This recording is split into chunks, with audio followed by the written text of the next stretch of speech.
Today I'm filming a video on personifying and externalizing tics. Now, externalization is something that's often used in therapy for OCD. You externalize the OCD so that you know that the intrusive thoughts aren't part of you, they aren't who you are, and they aren't coming from you. But I have also found it helpful to externalize tics. And this is something that a Tourette's consultant said to me a while back, something about you can name your tics, you can name the condition that causes your tics. So my tics are called Bob, and it's quite funny. If you're wondering why it's called Bob, it's because they named themselves. Someone asked the tics what their names are, they said Bob, but they also said Oggy at another time, but I just stick with Bob.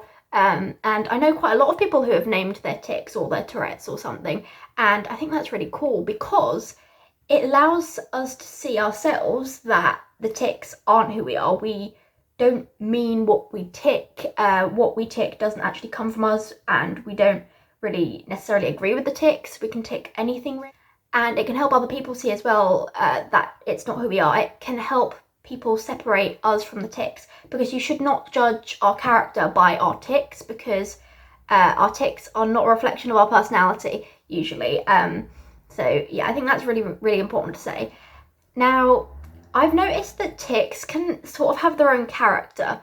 So I've noticed that tics can sometimes be a bit cheeky and a bit playful. For example, some people's tics can say the worst thing in any given moment, can say something really funny, can say something in a sort of high-pitched tone of voice sometimes. I've just noticed these things about people's tics, like when they're ticking a lot, it seems as if there's like a toddler trying to get their own way, or it seems as if the tics are like just a playful little argumentative spirit who just says funny things. I don't know, that's just how I see it, and that's definitely how I see mine. And I've used the analogy before that my tics are like a 3-year-old who just, they just want to mortify me, and I can definitely say that my tics are a lot like a 3-year-old. My tics seem to be like this little toddler who just wants to annoy people. Now, I don't want to annoy people, but my tics seem to want to, and what I mean in that sense is because I will tic people's names over and over again, and when they reply, I will either go ha as if the tics find it funny that it's got their attention, or I'll say something inappropriate to them, or I will stick my tongue out at them, or go blah, blah, blah, blah, or just do something really immature uncontrollably. So my tics, personally personified, are just like an immature toddler who wants attention and wants to mortify me and wants to embarrass me. And sometimes they can be personified in a different way, because I have coprolalia. Coprolalia is where you have swearing tics or inappropriate phrases, and you can pretty much uncontrollably say the worst thing in a given situation. There's also coprapraxia, which is actions, so you can also do the worst thing in any given situation, anything that's socially inappropriate. And whack! Sometimes my tics could also be personified as like a criminal. I'm not a criminal, but what I mean by that is my tics will just say the most inappropriate thing. The sort of thing they'll do or say the sort of thing that could get someone a restraining order, but it's not me doing it, it's the tics. So my tics will reach out and grab people's breasts. They will insult people and say bad things. They will say that they're going to do things that are really bad, really against the law. I'm obviously not going to do them. I don't mean what I tic, but in a sense, that's also how my tics can be personified. I personify them as either a toddler or just a really antisocial criminal, basically. That's 2 ways I can personify it. But that does not reflect my own character. That's why the tics are separate from me. I mean, I'm a bit immature myself, but I'm not like a toddler, and I'm definitely not a criminal. But like, personifying my tics can help me see that the tics are separate from me, and can help others also see that the tics are separate from me, to not confuse the personality with the tics. It also helps to personify it, because when people talk to the tics, they aren't talking to me. If people say something to me when I'm ticking, the tics can sometimes reply. That isn't what I'm saying, it's not what I mean to say, it's what my tics are saying. Now, my tics sometimes say what I don't want to say.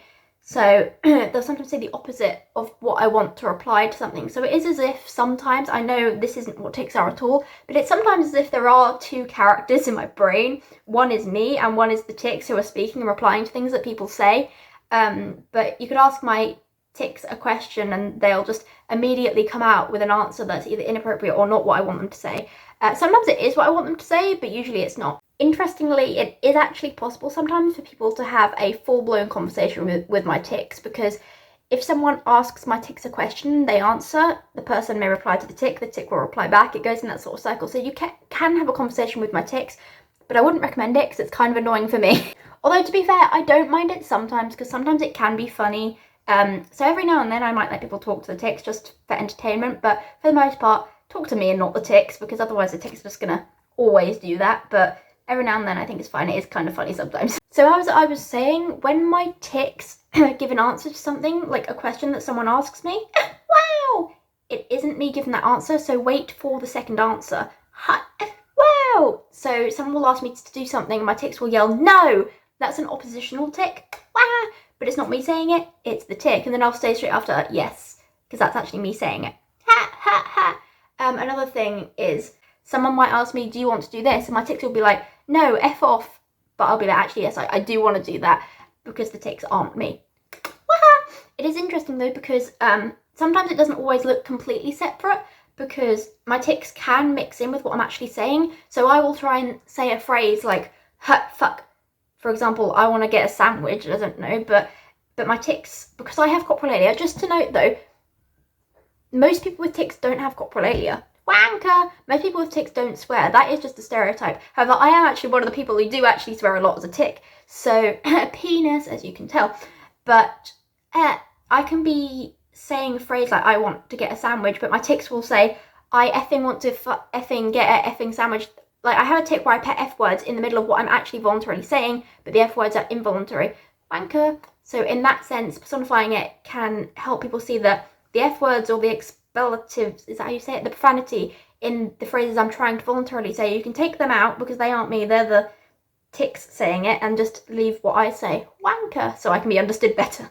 I do feel that it's important for me to note though that not everyone will feel like they want to externalize or personify their tics, because to some people it may just feel like they are getting made fun of, maybe. Like, they might think that seeing their tics as another person is just a way to make fun of them, I'm not sure. But some people really won't like it, but some people find it helpful, so we are all different. As well as this, some people may not need to externalize the tics, because some people may not have tics where they say things or do things that are out of the blue or things like that, or they may not do anything that resembles another character. Some people have tics where it's not words, it's not phrases, they make noises, wanker, or they may do repetitive actions, but not actions that are either one-off or can resemble a type of character. So wanker, some people don't feel the need to personify their tics or externalize them, because in those cases, people can really tell that the throat clearing, the barking, the squeaking, the clapping, the finger twitching, whatever it is, isn't part of them anyway. Also, my tics can have a different emotion to myself. So, tics obviously aren't actually present, they don't actually have an emotion, but the tone of voice can sound like it's got a different emotion. So I can be speaking normally, but my tics will be like, wanker, really excited. Or I could be really calm and relaxed, but my tics could be yelling things in a really angry and aggressive tone of voice. It's quite funny, and again, that makes it easier to personify the tics and see them as separate, because it's as if they have a different emotion to me, even though they don't actually have an emotion. But tics aren't an emotional release or anything, they are just misfired signals in the brain. But I do find that quite funny, how the tone of voice of the tics can be so different to how I'm actually feeling. So, I'm asking you to write in the comments, do your tics have a name, and do you find it helpful to personify / externalize your tics and see it as some sort of character, like mine's Bob? And I do know a lot of people who have named their tics, so that's not strange, even though it may sound it. I'll be interested to hear that. Thanks for watching. Bye!